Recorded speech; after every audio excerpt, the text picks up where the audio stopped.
নমস্কার।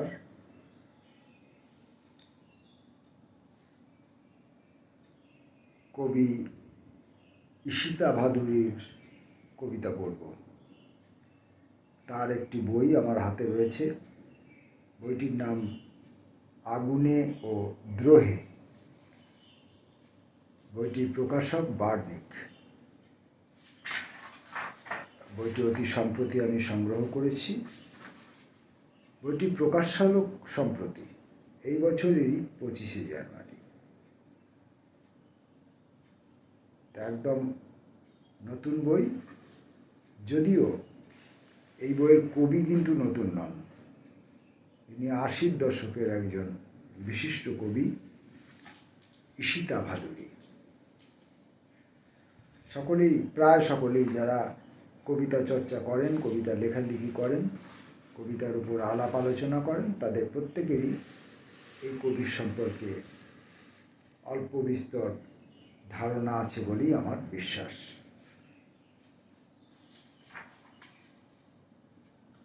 আমি কবির কয়েকটি কবিতা পাঠ করব।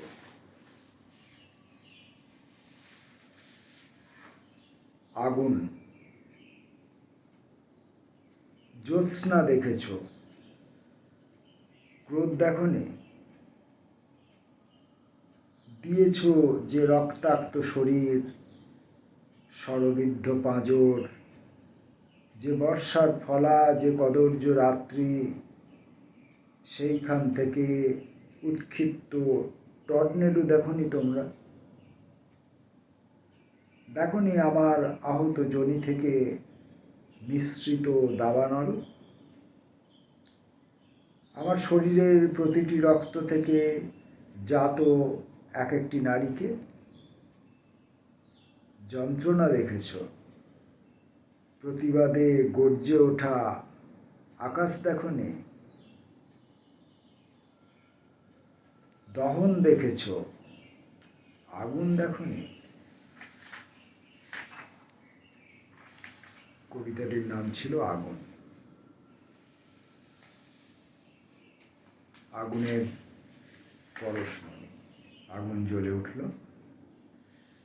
আমরা শুদ্ধ হলাম। শুদ্ধ হয়ে আমরা পরবর্তী কবিতার দিকে গেলাম। চাঁদ ওঠেনি। চাঁদ ওঠেনি সেই দিন। রাতের আকাশে পাখিরা কেউ ছিল জেগে?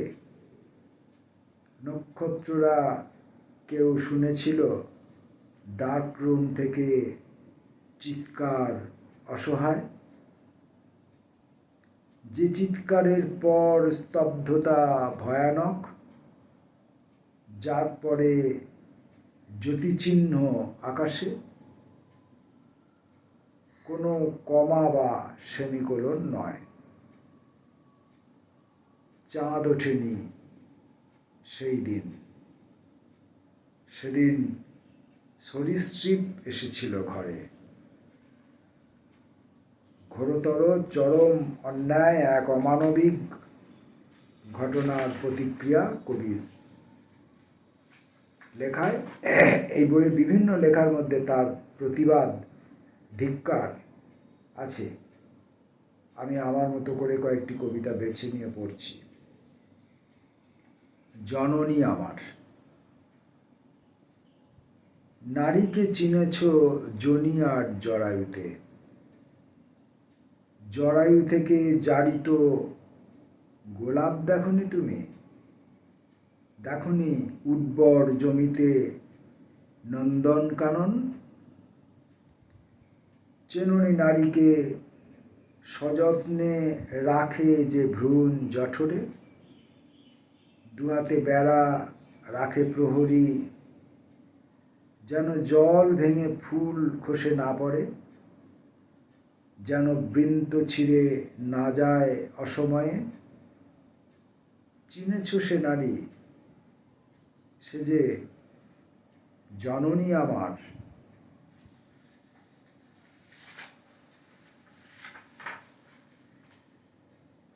ফেস্টুনের ঘৃণা। হত্যার পর প্রতিহত্যা আসে, প্রতিহত্যার পর তখন তীব্র ঘৃণা ছড়িয়ে পড়ে শোকের চেয়েও বেশি। তখন ফেস্টুন জুড়ে নৃশংসতা রক্তের চেয়েও ভয়ানক। কেননা অন্ধকারে হাঁটলে আরো বেশি অন্ধকারই আসে। কেননা বারুদ কখনোই জ্বালায় না আলো।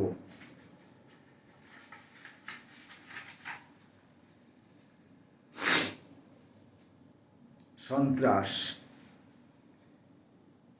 অনেকদিন আগেই মানুষ শব্দটি সরে গেছে মানুষের থেকে।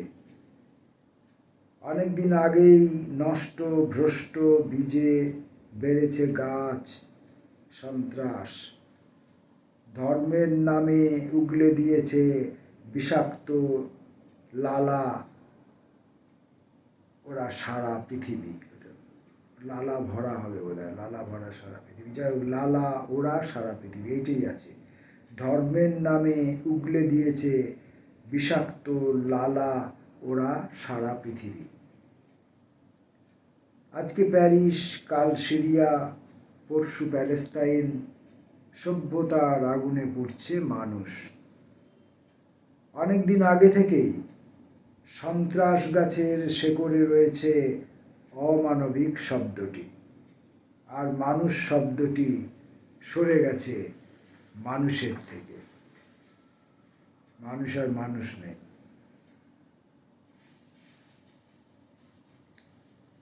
কাঁটা ছেঁড়া।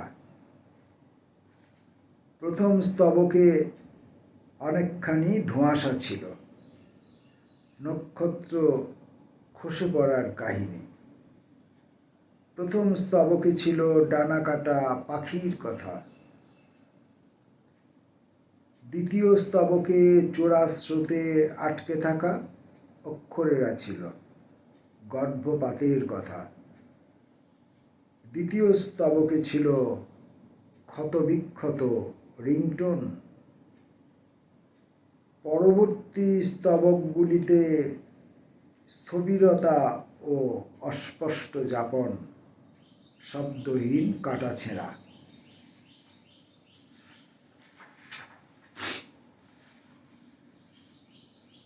বিষাদ ও ক্ষরণ। ঘরের কোণ থেকে গলির মোড় অবধি অমসৃণ পথে যে ভাঙা কাচের টুকরো, সেইখান থেকে অপমান নামে যে শব্দের জন্ম হয়, আর নদীর ধারে বেড়ে ওঠা যে শ্যাওলা আগাছার মতন, সেই সব প্রতিটি শব্দ, প্রতিটি বিন্দু বিসর্গ উপেক্ষা করো হে নারী। উপেক্ষার মধ্যেই জন্ম শুক্লপক্ষের। লাইনটা আবার পড়ব। উপেক্ষার মধ্যেই জন্ম শুক্লপক্ষের, সেইখান থেকেই হাওয়ায় উড়ে যায় গাছতলার প্রতিটি বিষাদ ও ক্ষরণ। সেইখান থেকেই তৈরি হয় অন্য পক্ষর। চোরা স্রোতে ভেসে যাচ্ছে ক্ষত অন্ধকারে।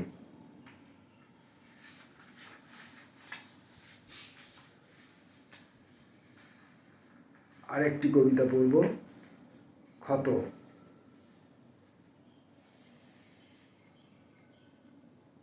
এই সব ক্ষতগুলি থেকে প্রতি মুহূর্তেই একটি নতুন স্তব্ধতার জন্ম।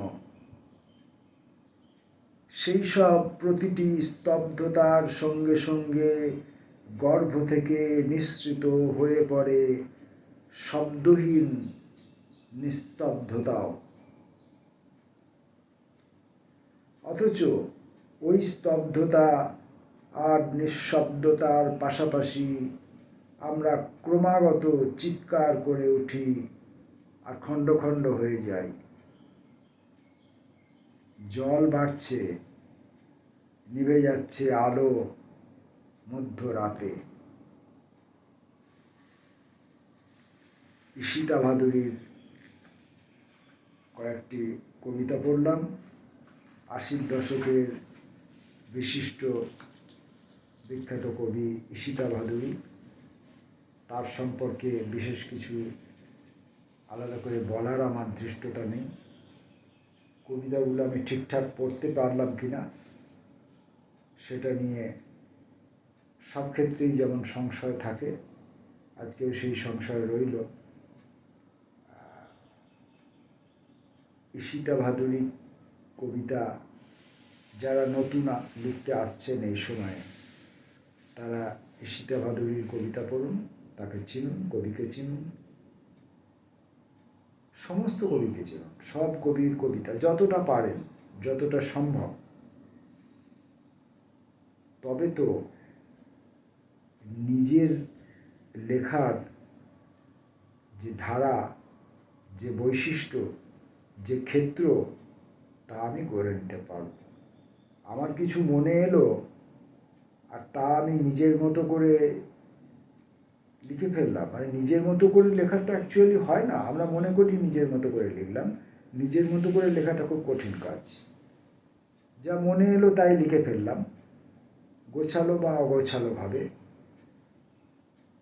আমি যা বলতে চাইলাম, আমি যা লিখতে চাইলাম, সেটা ঠিক কতটা বলতে পারলাম, ঠিক কতটা লিখতে পারলাম, ঠিক কতটা পাঠককে ছুঁতে পারলাম, স্পর্শ করতে পারলাম, এই ভাবনা চিন্তাটা প্রায়শই বোধহয় আমাদের কবি জীবনে বোধহয় আর থাকছে না, বোধহয় উঠে গেছে। এটাকে আবার ফিরিয়ে আনা খুব জরুরি। আমি যদি তোমাকে স্পর্শ না করতে পারি, তবে আমি কি করে আমি হয়ে উঠব, এই কথাটি অনুভব করতে হবে। তোমাকে বাদ দিয়ে আমার কোনো অস্তিত্ব নেই। আর তুমি তো একক, তুমি নও। তুমি যে সবার মধ্যে ছড়িয়ে আছো, সব কিছুর মধ্যে, জড় পদার্থ থেকে আরম্ভ করে গোটা ভূমণ্ডল, গোটা অন্তরিক্ষ মণ্ডল, সর্বত্র তুমি ছড়িয়ে আছো। আর সেই তুমি তো আমি। তাই সেসবকে যতটা সম্ভব অনুভব করা যায়, যতটা সম্ভব তাদেরকে বুঝতে পারা যায়, যতটা সম্ভব তাকে ছুঁতে পারা যায়, ঠিক ততটাই সফল হবে আমার কবিতা লেখার প্রয়াস। নচেৎ সবাই কবিতা লিখছে, আমিও লিখছি, ছাপা হচ্ছে, কবি নাম ধরে লোকে বিশেষণ দিচ্ছে, মঞ্চে ডাকছে, কবিতা পড়ছি, স্মারক পাচ্ছি। মনের তৃপ্তি কি তাতে আসবে? আমার আসেনি। আপনারা বলুন নিজেদের কথা। নমস্কার।